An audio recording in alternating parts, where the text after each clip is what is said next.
السلام علیکم ورحمۃ اللہ وبرکاتہ۔ نحمدہ ونصلی علی رسولہ الکریم۔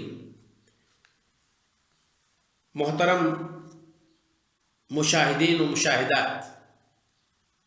ناظرین و ناظرات،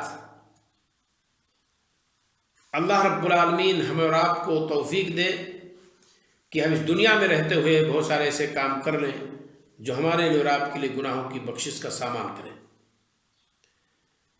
جو اعمال ہمارے اور آپ کے گناہوں کی بخشش کا سامان کرے،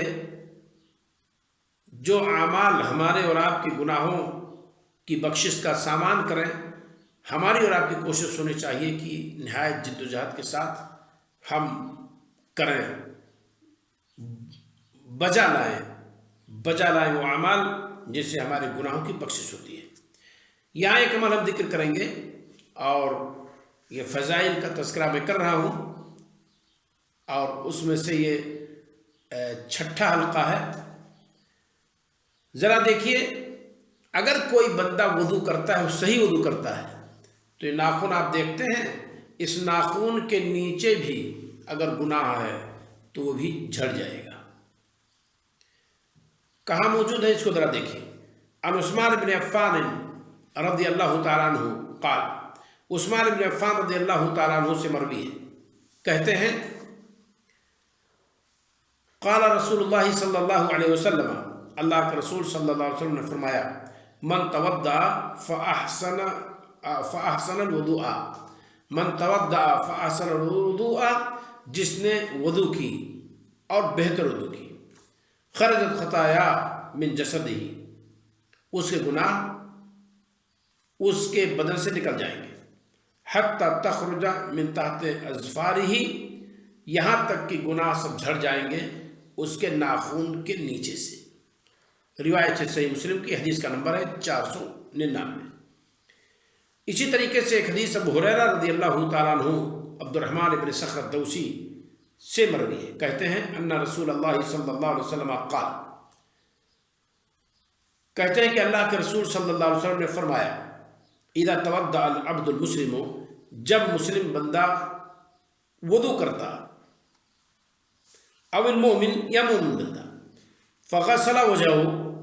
تو اس میں کوئی شک نہیں وہ چہرہ دھلتا ہے، خرج من وجهه كل خطيئة نظر إليها بعينيه مع الماء ومع آخر قطر الماء، تو جتنے گناہ اپنے آنکھ کے ذریعے سے کیا تھا دیکھ کر کے سارے گناہ پانی کے قطرات کے ساتھ جھڑ جاتے ہیں، یا پانی کے آخری قطرہ کے ساتھ جھڑ جاتے ہیں۔ فَإِذَا غَسَلَ يَدَيْهِ خَرَجَ مِنْ يَدَيْهِ كُلُّ خَطِيئَةٍ كَانَ بَطْشَتَهَا يَدَاهُ مَعَ الْمَاءِ وَمَعَ آخِرِ قَطْرِ الْمَاءِ، اور جب وہ اپنے دونوں ہاتھوں کو دھلتا ہے تو سارے گناہ اس کے ہاتھ سے جھڑ جاتے ہیں، جن کو اس نے اپنے دونوں ہاتھوں سے چھوا تھا، پکڑا تھا، جن کا ارتکاب اپنے دونوں ہاتھوں سے کیا تھا، تو سب جھڑ جاتے ہیں پانی کے ساتھ یا پانی کے آخری قطرے کے ساتھ۔ فَإِذَا غَسَلَ رِجْلَيْهِ، اور جب بندے نے اپنے دونوں پیروں کو دھلا، خرجت كُلُّ خَطِيئَةٍ مَشَتْهَا رِجْلَاهُ مَعَ الْمَاءِ وَمَعَ آخِرِ قَطْرِ الْمَاءِ، تو دونوں پیر کو جب دھلتا ہے تو دونوں پیر سے اس کے گناہ جھڑتے ہیں جن کی طرف چل کر کے اس نے گناہ کیا تھا، حَتَّى يَخْرُجَ نَقِيًّا مِنَ الذُّنُوبِ، یہاں تک کہ وہ گناہوں سے پورے طور پر صاف ستھرا ہو کر کے نکلتا ہے۔ کب؟ وضو کے آخر تک، وضو سے جو ہی فارغ ہوا سارے گناہ اس کے جھڑ گئے۔ اسے امام مسلم رحمہ اللہ نے روایت کی ہے، حدیث کا نمبر ہے 498۔ ایک اور حدیث سن لیتے ہیں اس تعلق سے، بہت اہم ہے۔ عن ابی امامہ رضی اللہ تعالیٰ عنہ، ابو امامہ الباہلی رضی اللہ تعالیٰ عنہ سے مروی ہے، کہتے ہیں قال رسول اللہ صلی اللہ علیہ وسلم، اللہ کے رسول صلی اللہ علیہ وسلم نے فرمایا، اذا توضأ الرجل المسلم، جب مسلم آدمی وضو کیا کرتا ہے، خرجت خطایا خرجت ذنوبہ، جب مسلم بندہ وضو کرتا ہے تو اس کے گناہ نکل جاتے ہیں، من سمعہ، اس کے کان سے، وبصرہ، اس کی نگاہوں سے، ویدیہ، اس کے دونوں ہاتھوں سے، ورجلیہ، دونوں قدموں سے، فَإِنْ قَعْدَ قَعْدَ مَغْفُورًا لَهُ،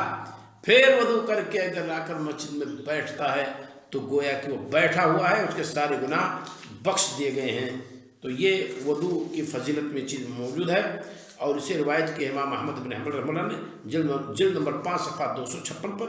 علامہ طبرانی نے الکبیر میں نمبر ہے 7560، اور اسی طریقے سے علامہ حیثمی نے اسے مجموع الزوائد میں ذکر کیا ہے، جلد نمبر 1 صفحہ 223، اور اس کی حسنت کو حسن قرار دیا ہے۔ لیکن ویسے آخری حدیث جو ہے فَإِنْ قَادَ مغفور اللہ، مزید تحقیق کی ضرورت ہے۔ تو اللہ رب العالمین ہمیں اور آپ کو اچھی طرح سے وضو کرنے کی توفیق عطا فرمائے، کیونکہ یہ گناہوں کی مغفرت کا باعث ہے۔ السلام علیکم ورحمۃ اللہ وبرکاتہ۔